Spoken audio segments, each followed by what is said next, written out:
it's a joy to have Ilyse here. This is our 8th conversation morning.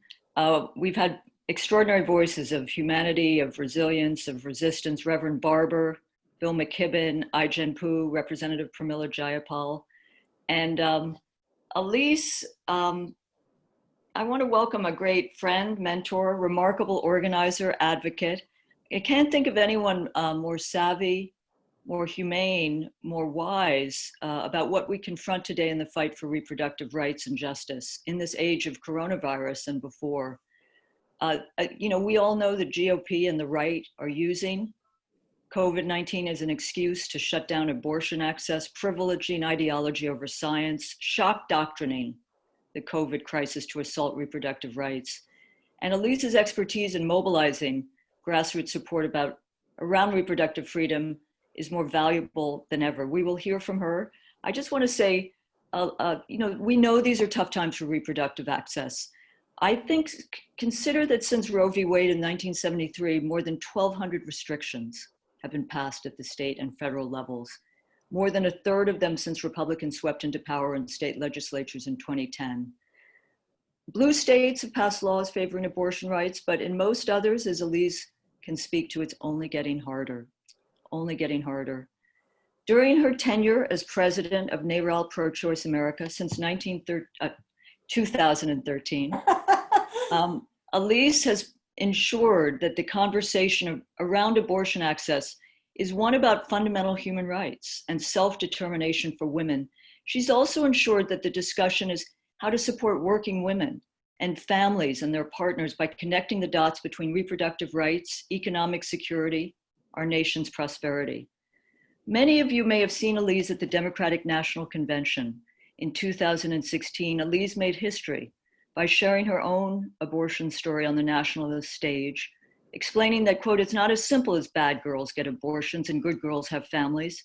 We are the same women at different times in our lives, each making decisions that are the best for us. Before her time at NARAL, Ilyse was a leader in many ways, sort of ensuring that the long progressive arc of our politics moved forward. She was at Move On, Friends of Democracy, Media Matters for America, and at Move On, she served as the Director of Communications and Political Advocacy around healthcare, financial issues.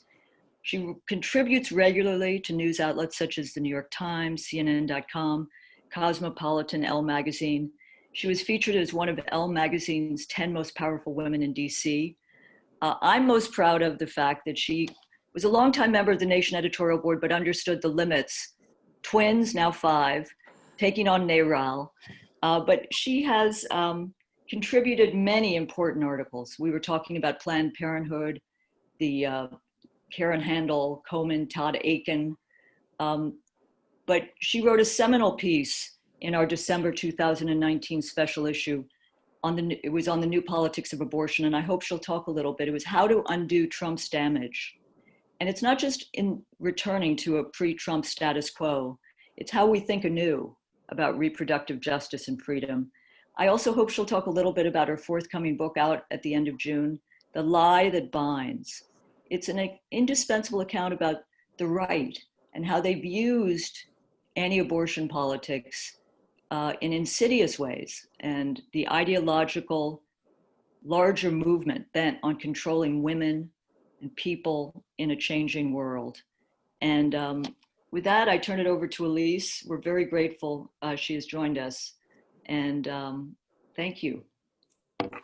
Thank you so much, Katrina, and to everyone at the Nation, not only for hosting these series, which I think is so instrumental in us, not just continuing to learn from each other at a pivotal moment in our global history, but for that sense of feeling connected and community that I think really the Nation spearheaded and became a model for so many other media operations where it wasn't just about consuming news. It was about feeling as a part of something larger than yourself. I know that's what attracted me to the Nation as both a writer and a member of the editorial board, and what's always attracted me to Katrina and her very special kind of leadership, where she spends so much time lifting up ideas, lifting up people, and really challenging all of us to be the best manifestation of ourselves. So I am deeply grateful to the publication. I'm deeply grateful to the platform, and I'm deeply grateful to the experience that I gained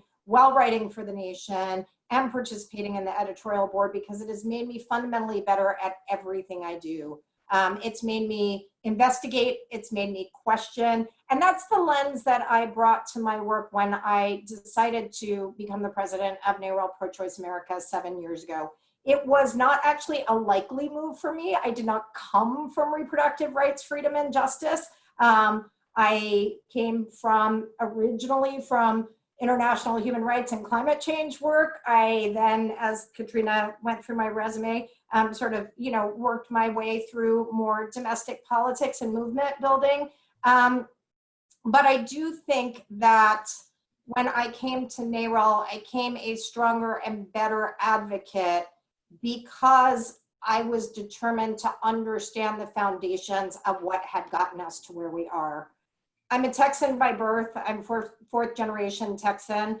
As I was building my own advocacy career, it became almost impossible to ignore that Texas women and pregnant people were the canaries in the coal mine for reproductive oppression.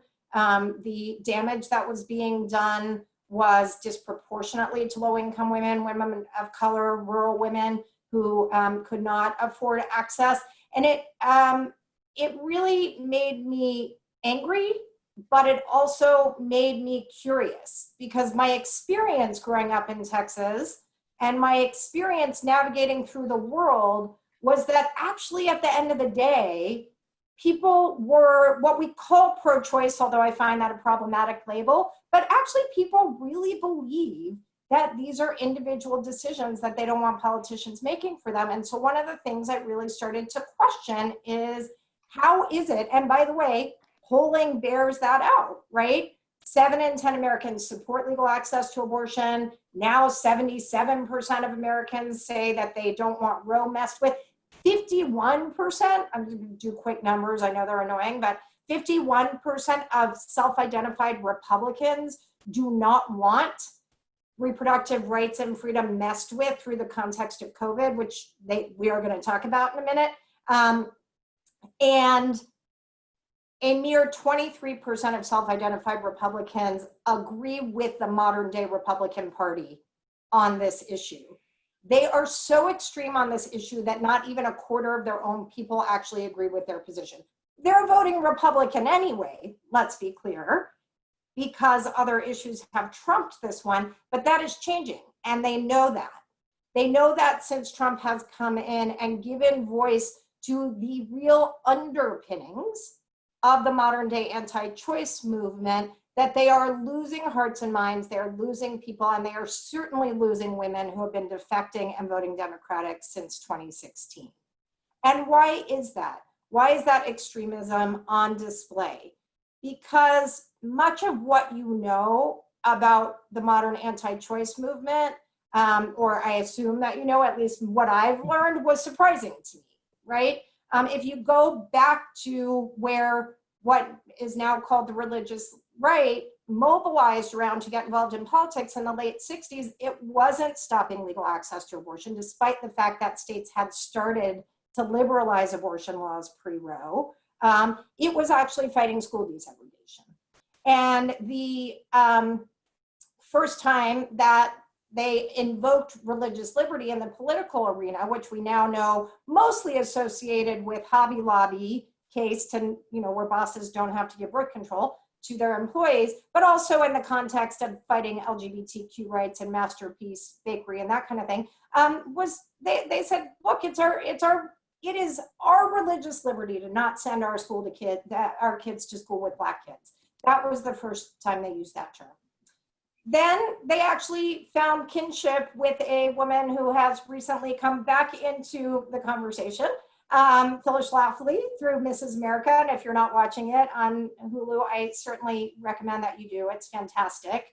And Schlafly herself was actually not focused on abortion either. She was focused on fighting the Equal Rights Amendment. In fact, you cannot find a reference to either of these forces fighting abortion, especially through the Republican Party until 1980, when Reagan became the nominee for the Republican presidential, as a presidential candidate. What really happened there is that there was a strong design to use disinformation and propaganda to build what I call a Trojan horse around the idea of abortion, because let's admit it, there are a lot of complicated feelings about terminating pregnancies. There just are. Even though most people agree that politicians should be making that decision, strongly agree, people have complicated feelings. That's totally fine. But the right figured out how to exploit that. And they figured out that if they could weaponize abortion, they could continue to move what was fundamentally a racist and a misogynist control agenda. Ultimately, what they wanted was to maintain control in the very small number of hands that it resided. And Paul Weyrich, who was a founder of this movement, actually not only built some of the best known anti-choice organizations at this point, Americans United for Life, Susan B. Anthony list, but he also built ALEC, right? And he also built Heritage.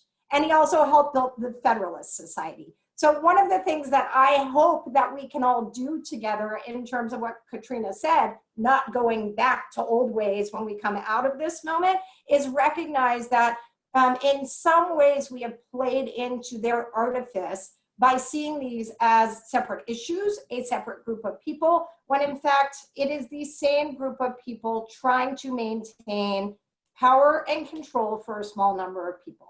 And how have they done it? Through disinformation. Disinformation has become very, very popular to talk about now. I always say that the radical right, as they started to build what we think of as the anti-choice movement, were early adopters of analog disinformation. You didn't have to have the internet and social media. We just called it lies at the time, right? But they started to simply use lies and propaganda to politicize issues that were deeply thought of as personal ones. And that disinformation continues to this day. One of the things that we say all the time is that this administration's response to the COVID crisis is so familiar to us because people on the front end of reproductive oppression have been watching them prioritize their self-serving ideology over public health data, over medical expertise for decades and getting away with it. Now we're all experiencing it on the big stage, right? The other way that they've done it is by what I call distraction and deflection. Projecting extremism on the other side. It's a little bit, Kellyanne Conway wrote a lot about this before she became the public figure that she is. It's a little bit of the I am rubber, you are glue strategy, right? Which is, at this point, the right has given up the ghost on their own sense of being considered extreme, certainly on abortion, where they're criminalizing abortion. They're actually, certain states are holding hearings about death penalty for women and doctors. The extremity of the bills that passed in 2016 are really shocking when you dig into them. So they sort of, they bought it, they own it. They now have a real, what I call true believer base of people who are rabid to end legal abortion in this country. So they're extreme. They know they're extreme. They know they're losing voters over it. So their strategy now is to say, we may be extreme, but the other side is extreme too, right? Essentially, you got no camp on this. And how have they done that? They've accused Democrats of infanticide, of all things, right? We're going to continue to hear that charge leveraged, despite the fact that every fact checker has tried to undermine the president's claim, who uses the biggest platform in the world to actually talk about this. They do it on immigration too, right? They know that their immigration policies are considered extreme.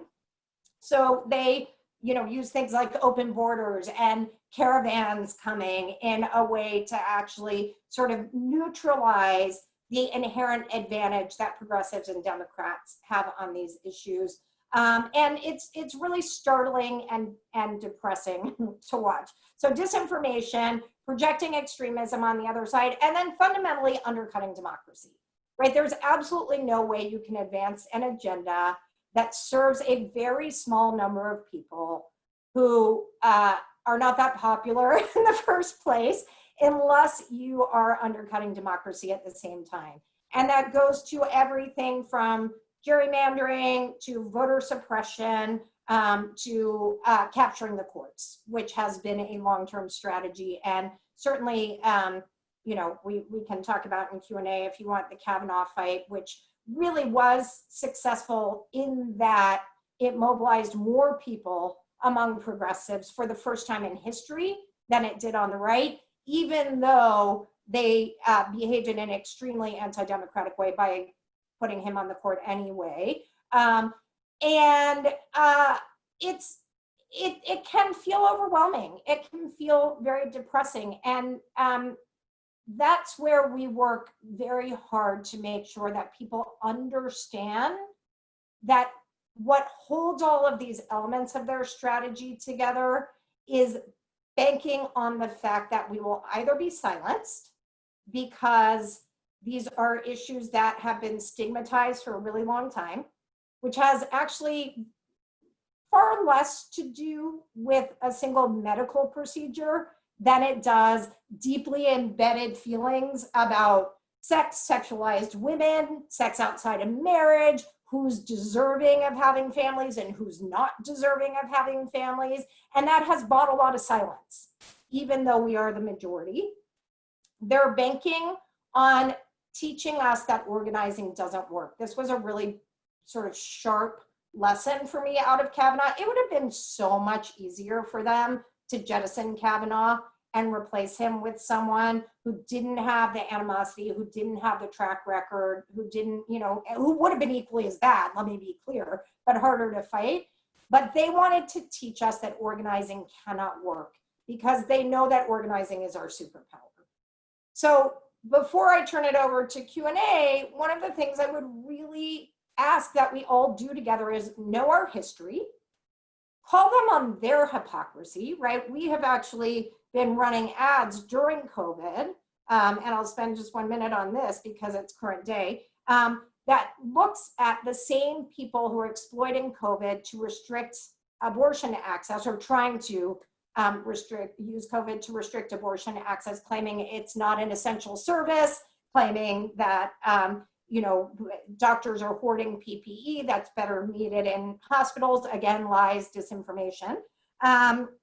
Those are the same people that are counseling not to wear masks, reopening society sooner than they should, and peddling quack cures like hydrochlorox, I can't even say it, Clorox bleach, if you're the president.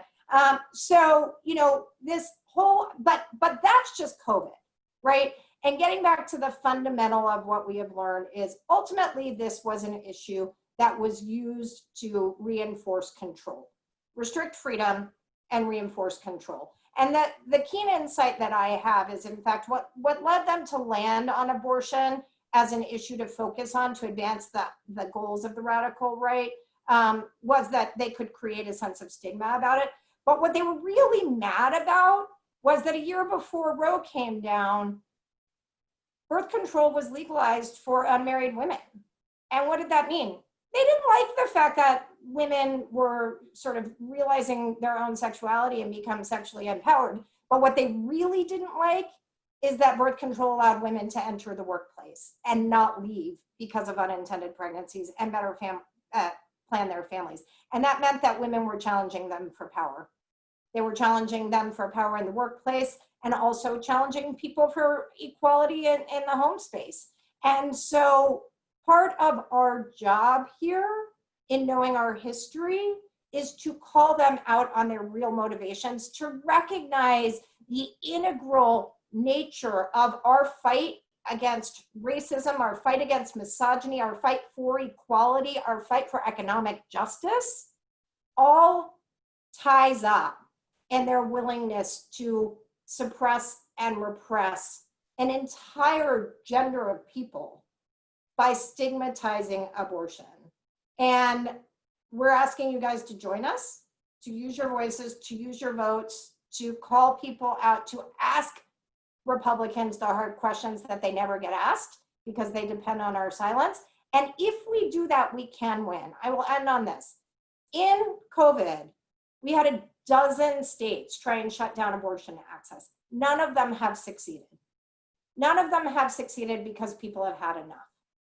In my home state of Texas, Governor Abbott had to override his own executive order restoring access to abortion because the public outcry was so bad.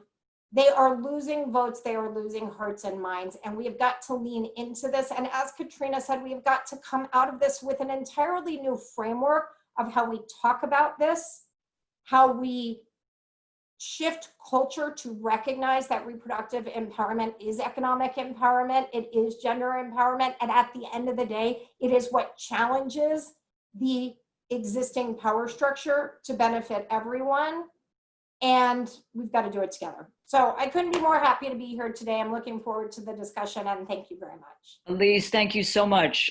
You ended, we got to do it together, and you're a student of politics and history. You know, we're looking at a moment right now where the support for the legal right to choice is at an all-time high. But, you know, you talked about the insidious ideological forces arrayed against choice, reproductive freedom, reproductive rights. This is just not an indictment question, but to talk briefly, thoughtfully about what about the choice movement? What about the progressive movement? What about the Democratic Party needs to be thought anew in order to really build an intersectional movement for reproductive justice? Because we too have stepped back and not leaned in ways we need to. Yeah, it's an excellent question, Katrina. And you know, what's really interesting to me is before I sort of became a part of the reproductive freedom and justice movement, I sort of had all of these questions that popped up, like why aren't we being called upon more as allies, right? And now that I'm in it, I see all the blind spots on the other side, right? And I think that there are some there's like some political strategy answers to that question, right? Like we absolutely need Democrats to stop believing that they can somehow buy goodwill by throwing what they think of as throwing abortion under the bus, which is really throwing poor women under the bus, as Ruth Bader Ginsburg said originally when Roe started to be restricted, because wealthy women will always be able to get their services. And the other side is not interested in concessions, right? They are not interested in olive branches. They are interested in control. So, you know, we also need to get less shy. One of the things that we have found in working on this is Republicans cannot defend their position when they're pushed on it, right? They can't. How do you implement these laws that actually outlaw abortion? Are you going to send women to jail? Are you going to send doctors to jail? They don't want to answer those questions because they're very unpopular. And what about the other side? Okay, you're going to force women to carry pregnancies to term. Are you going to do everything necessary to address maternal mortality and infant mortality? They don't want to answer these questions, and we don't ask them enough, right? So that is one thing we absolutely have to do. But the other thing is we have to, you know, we have to stop suggesting and thinking that this, what I always say is this is not an issue, right? When you have something that is so fundamental to the way that everyone lives their lives, it is not an issue. And it is a cross-cutting question of how people live secure lives where they get to designate their own destiny, but not be punished for it coming and going. And so I think for what it's worth, let me end on this. I think there has been tremendous movement on this. I think the rise of the reproductive justice movement, alongside with the rise of a lot of female-led economic justice movement. You mentioned Ijen, she's a tremendous ally on this work. Women actually understand the commonality here. I think part of what I am taking on as my mantle right now is that a lot of white women don't actually understand the embedded racism, and particularly well-off white women don't understand the embedded classism. So if we all speak to our own constituencies about these interconnections and forcing the education that makes us better partners with each other. That's how we succeed. Thank you. Thank you, Ilyse. I'm going to turn it over to Erin, who I think is fielding many questions. Yeah, we have lots of questions in the queue, and maybe a good place to start is defining the parties. As you just mentioned, there are different constituencies. And a question from Alexis Hughes is wondering who exactly is they? The question is, I know the right, but who's the they that is leading disinformation, undercutting democracy, and fueling extremism? Such a great question. I can't remember, Alexis, I think your name was. That was something we have actually grappled with so much, so I can't even tell you how much I appreciate the question. So the way we have come to think about the they that lives in sort of tense relationship with each other is what we call the movement architects, who actually quite thoughtfully and intentionally designed a strategy to weaponize abortion in service of their goals to maintain sort of hierarchical dominance over political, economic, and social systems. I can get into that, back in the day, it was Jerry Falwell, it was Paul Weyrich, it was Phyllis Schlafly. More modern day, you've got Leonard Leo, you've got Carrie Severino and her husband. You've got, people sitting at the top of Heritage, sitting now in many administration roles. And then Marjorie Dannenfelser, who runs Susan B. Anthony list. But you also have people like Tony Perkins at Family Research Council. Those are the people we call the movement architects. Then you've got the people that we call true believers. And this is really, really important, because one of the things that the movement architects really effectively did do, and we saw this through the 80s and the 90s with clinic violence and doctors being assassinated, is build, their propaganda worked, right? Like they actually built a very small minority that are fervent believers that abortion is the root of all evil. And there are not many of them, but they are real and they are loud. And I always think about this young man who stepped off a bus at the end, like right before the Kavanaugh vote. The bus was emblazoned with Women for Kavanaugh. This young man stepped off to be interviewed, and he was being interviewed about, like, well, what do you think if he did it, if he really did assault, Dr. Ford, what do you think? And he said, well, I think if he really did it, he should actually be on the court anyway, because he's going to end abortion. And there is a whole generation of people who are loud, who are bullying, who are intimidating, who actually believe that. And then you've got what I call the GOP establishment, right? Who, like, until really recently, like the mid 90s to 2000, it didn't, like, there were lots of pro-choice Republicans, but they have been making deals with the radical right for so long, a lot of it around economic hegemony, but like the Koch brothers don't have a lot of foot soldiers, right? And you had these movement architects who created foot soldiers who would fight. And the GOP establishment is, they know they're losing votes on this, right? In fact, their need to stay true to the true believers in the movement architects has led them to do more things like voter suppression and capturing the courts, because they know they're wedded to this position that is not nowhere close to where public opinion is. So, that is the they. And there are lots of names. You can read the book. The book gets into all of these incredible stories about Kellyanne Conway's rise. And but I think of them in those three groups who live in partnership with each other, who negotiate and get tense. And, I always say, Mitch McConnell knows better than anyone that they are now the dog that caught the car, because these 2019 bills that criminalize abortion, they're not popular.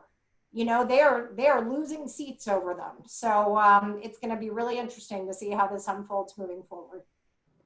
A few people in our audience are pointing out hypocrisy.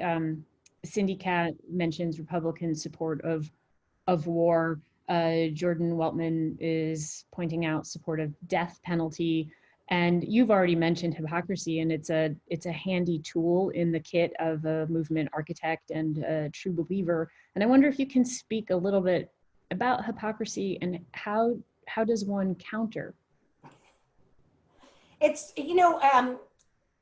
so one of the interesting things that we have found in terms of how voters hear hypocrisy, lots of things we actually thought would work, like, well, they're not, they're anti-contraception too, right? So if you really want to drive down the number of unintended pregnancies, you're going to want everyone to have access to contraception, but they don't.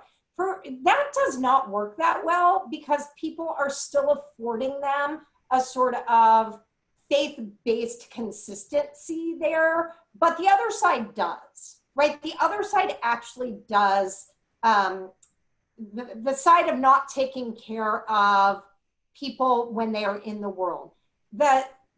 There was a real split, for what it's worth. I know too much about this, so stop me if I'm getting too weedsy. The Catholic Church has always had doctrine on abortion contraception.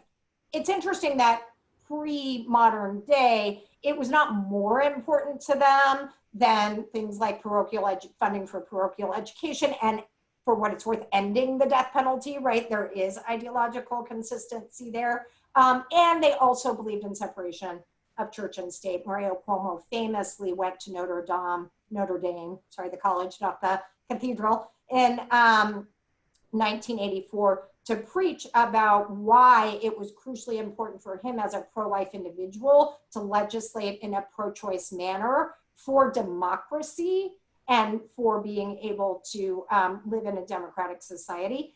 It was when fundamentalist evangelicals, they called themselves dominionists, actually. They made no apology for the fact that they believe God gave them dominion over our country, our economic systems, and our political systems. It's when they figured out how to weaponize abortion that it became an evangelical issue. And the interesting thing is, this is where the racism and the classism has really been utilized, because they have been really successful with their own people, and many uninitiated people too, in applying those principles to deserving people, right? So death penalty, you probably did something to deserve it. Single mom, why should you be getting the same benefits economically as someone who lives within God's meaning of how families should be living? And that was a real artifice of, the fundamentals of the moral majority, which was an evangelical movement. It was not actually a Catholic movement. So we are doing a good job. We ran a bunch of ads in a bunch of states through COVID, pointing out the very specific hypocrisy of jeopardizing public health. They are performing very well. They are actually persuasive to people, but we have to be really careful to make sure that they're not exploiting inherent, and it is inherent. And unfortunately, we've seen this very acutely in the last week in this country, the inherent racism that exists in this country. We've got to surface that and call that out in calling out their hypocrisy, because it is part of their strategy to exploit it. You've given a great opening for a question from John Howarth, who's asking for your perspective on strategies for dealing with religious conservatives effectively and to better results.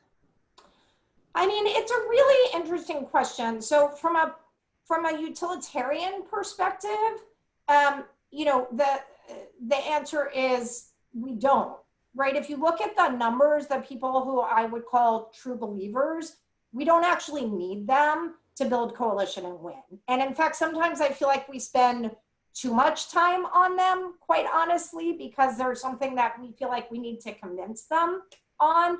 I think that what we have are a lot of people in the middle who agree with us on fundamental principles, whether it is the principle that politicians shouldn't be meddling in your personal decisions, whether it's the principle of empathy for individual circumstances that drive people to make individual decisions, or whether it is people who are really grappling with what we're having a really important dawning awakening about embedded racist systems, and acknowledging that we're all not perfect and giving them what we call social permissions to join us, right? I think that people are really afraid of offending or screwing up, right? And I think it is really important to talk, I talk all the time about the fact that I am a person of faith, right? And I bring my faith, Reverend Barber, the fact that you guys actually lift up Reverend Barber, John Pavlovich and his rocketing onto the scene since Trump, gives other people an opportunity to say, hey, they don't own morality, right? And you don't have to be a person of faith. I'm not saying, like God love the agnostics and the atheists who have fought for these principles for a really long time. But I do think that we have to create social permissions to have the real conversations that bring people along with us. Because people want, that's been my experience. When I say as a white woman, it's my mandate to actually educate other white women about the racist underpinnings of the anti-choice movement, they want to come along, right? They really do. And this is a moment, this moment that Katrina talks about of transformative opportunity requires us to give people permission to experiment and then join. Well, in this moment of transformative opportunity, there's a potential Supreme Court case looming. So Mike D is asking, if it's possible that the court could overturn Roe, especially if Trump gets another appointment, what do you see as the best strategy? And the question is to respond if that happens, but I think it's also responding before that happens. I think that's absolutely right. And that's, it sounds sometimes like spin, and it might be because I poured every cell of my being into fighting Kavanaugh and he is still on the court. But I really do look for places where we advanced our movement as a result of it. And some of it is in this understanding our common interest, understanding our intersecting identities and the way that they're all threatened by the court. But some of it is the cost that the court paid in legitimacy and in installing Kavanaugh onto the bench. And so yes, there are a number of cases wending their way through the court system that would either hollow out Roe even more than it already has, and or just do away with it entirely. So there are both prevention, what I would call prevention, mitigation, and accountability strategies. My friend Dahlia Lithwick, who probably many of your viewers know as a fantastic journalist who covers the court at Slate, always teaches me that the court, she uses a analogy about running into a bear in Yosemite, where she was taught she says the only time she ever went camping, she was taught, like, the bear is more afraid of you. And when you do that, you're supposed to make yourself as big as possible to scare the bear away, right? And the point that she's making is that the court is not invested with any way to enforce its findings other than the public belief of it as a legitimate being, right? So I always say there is no way that that same exact court would have found the way it did on marriage equality 6 years before that it did, right? The idea that they are in a hermetically sealed chamber where public opinion doesn't matter is completely false. In fact, all of the organizing around Kavanaugh, all of the voices that came forward inform how the court believes it has to maintain relevance. Really important, right? So we have to keep being loud. We have to keep demanding what a proper and appropriate court would do, both in the cases of Roe, but there are a lot of cases coming down this court. They are testing the waters actually on some abortion cases because they bought our silence for so long on abortion to see if they can nuke precedent and people will stay quiet. But there's a lot of precedent up for state. So that's accountability. Mitigation, pass laws at the state level that actually, we've done a lot of this since 2018 when we won a lot of state houses back. Who knew New York still had abortion in the criminal code, right? Because Roe became the law of the land and federal law trumped state law. We've been going state by state, making sure that we're flipping those state houses, winning those governorships, and actually making sure that we can codify Roe in those states in case Roe is undone, right? So that's mitigation. I'm sorry, prevention was what I was talking about. And accountability is, you know, we're in Georgia and we are making sure that every single legislator that voted for the abortion ban there is getting targeted with ads, getting targeted with organizing, because that is the only way they are going to learn their lesson if there is a political price to pay. Anne Martin points out that LGBTQ people have been successful in terms of changing acceptance and protections. And the question is there anything to learn from that so far successful movement? You know, I love that question. When I came in to NARAL, someone who came out of the LGBTQ movement actually presented me with this wonderful document where gay leaders had gone to the pro-choice movement in the mid-90s and were like, you guys are doing so well. We need to learn from you, right? So one of the things that I have learned is that progress is cyclical and we have to learn from each other. There is no question.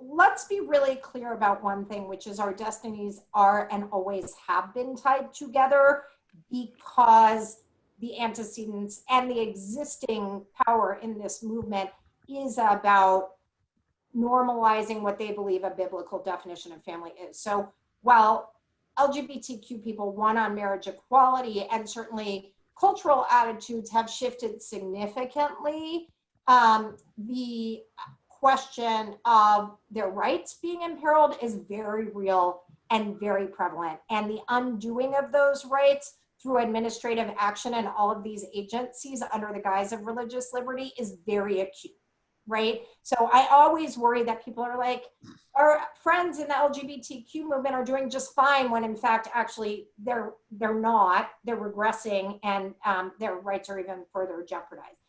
I think that, you know, there is a real corollary, in fact, in talking about who we are, right? It's part of the reason I took to the stage at the Democratic National Convention. I was like, look, I'm here, and I am not ashamed, right? But I also think that we should be careful about over comparing, because having had an abortion is not my identity, right? It's not who I am in the world. It is a thing that I chose to do to be able to be who I am in the world. And I really worry about over correlating that. What we do know is that stories matter, but that they have to be broad-based, right? It's not just, hey, I had an abortion, but that like everybody actually knows and loves someone who has had an abortion and made that decision and supported them through that decision. And we certainly can take a page out of that. But my hobby horse actually is that as long as we keep it narrowly focused on abortion and not the fact that what they're really trying to do is punish women who have sex outside of the construct of marriage, then we're always going to be on the defensive. Because what we're really talking about is living a fully empowered life. And so I think that's the conversation that we need to broaden out and instigate and talk about real life and how real life happens. And then it's really, really hard for them to keep the moral mask on. So we are running out of time. I'll right now thank you. Your warmth and passion really come through the screen, and it's you're extraordinary. So thank you. I want to ask you two more questions. The first is from the Nation's Emily Douglas, and then I'll follow up after that. Emily asks if you could talk a bit about the way reproductive freedom movement has pushed the Democratic Party to prioritize abortion access and how that will play out in terms of base building, turnout, state legislators in the upcoming election cycles. Absolutely, Emily. Hi, Emily. Thank you for the question. She probably knows as much about this as I do. So one of the things that we have worked very hard on in coalition is really getting people to look at the data and understand that support for abortion is a political value, something to lean into and not something to shy away from. it was actually our progress in doing that. Not only that led to some of the massive gains we made in 2018. And, I often find people feeling like we didn't make gains because they kept the Senate without understanding how much of our lives are dictated by state legislative chambers, and how the extraordinary gains we made there, and how much of that was made possible by people who were leaning into these values and these issues, because they're feeling it at the states, right? I mean, that's where the damage has been done. And really understanding that not waiting to be asked by the right why you support abortion on demand, which is what they like to say, but getting out there and framing the issue as a positive one, a values-based one, and one that most people agree with, is part of what will lead us to victory. I would also say that the reproductive justice movement and their insistence that the repeal of Hyde be centralized is a massive, massive victory and advantage for us, because it is the thing that binds the question of racism to the question of reproductive oppression, and those conversations happening in tandem is absolutely necessary for us not to just be ethical in the way that we coalition build and do our politics, but to win, right? They're absolutely integral to one another. How are we going to see this play out? We're going to see the Republicans claim that abortion, that Democrats have never met an abortion that they don't like. They really support abortion until the moment up to, listen for the moment up until birth. They like to, do the projection strategy of your extreme, defend this extreme position without, they've sort of mastered this idea of hypotheticals that don't actually exist in real life, forcing people to defend it. We need everybody running for office refusing to actually play on their playing field and ground this in science, fact, but also real lived experience. This is not, this is not actually, it's not a hypothetical debate, and it is a debate that everyone can relate to. So I think we're going to see more and more people actually running on an unapologetic platform of believing that legal access to abortion is a pathway to dignity, trusting your constituents. And I really hope we're going to see more Democrats ask the first question, lob the first attack, ask your counterpart how to defend the extremity of the Republican Party in this moment. Nancy Shaw comments that hearing you today is motivating her to donate to NARAL again. Thank you, Nancy. Yeah. So when you opened, you said that we all need to know our history. And I wonder if you have, some more marching orders. You're talking to a really energized, educated audience, and I think they would like to know what they can do. Well, I hope that you will. It's a little self-promotion. Buy the book, pre-order the book. The Lie That Binds will be launching, and I know Katrina and Peter will make sure to get it out to everyone. We'll be launching pre-orders in the next week or so. The history is really laid out there in a very important way, and I find that it's so helpful to liberate people to talk about these issues. But certainly join NARAL. We are now 2.5 million strong. We are in every state. We do politics, we do legislative advocacy, we do community building, and it's just such a fantastic group of people. I've been really honored to serve our members. But the thing that I say is the most important thing is start to engage in these issues, right? Talk about them with your friends, with your family. If you are ever going into a situation where it's a town hall or a Q&A with a candidate, ask the first question about them. Start to break the silence, break the stigma. And then one fun thing that we are doing, because disinformation is such a massive issue in this election, we've now done a couple trainings with our members. We call it our frontline truth tellers, to spot and combat disinformation in your own social media networks. It's been really successful.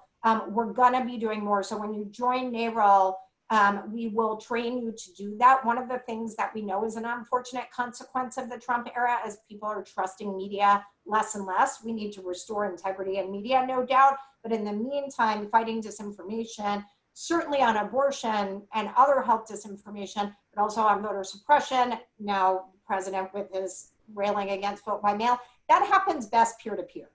So join us. We're going to train you to do that. Get active, use your voice, use your communities, because this is one of our best tools and we can win when we use it. So thank you.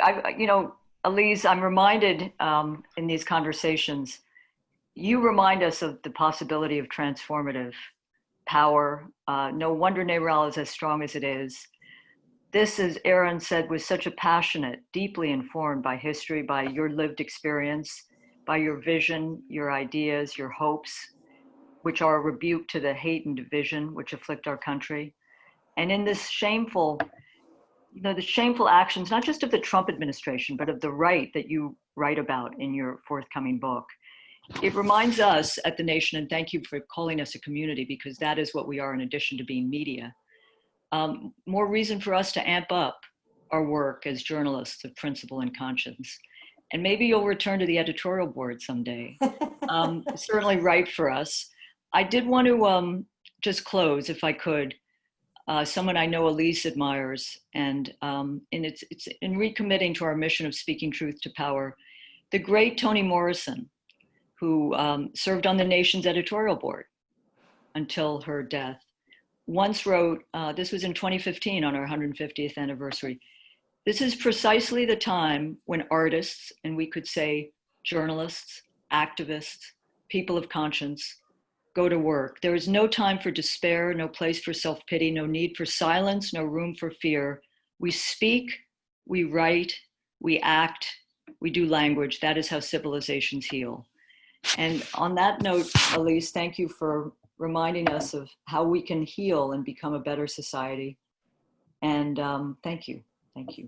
And thank you, Peter, Sarah, Aaron, and all of you who joined us today. And come back next week. We have Naomi Klein.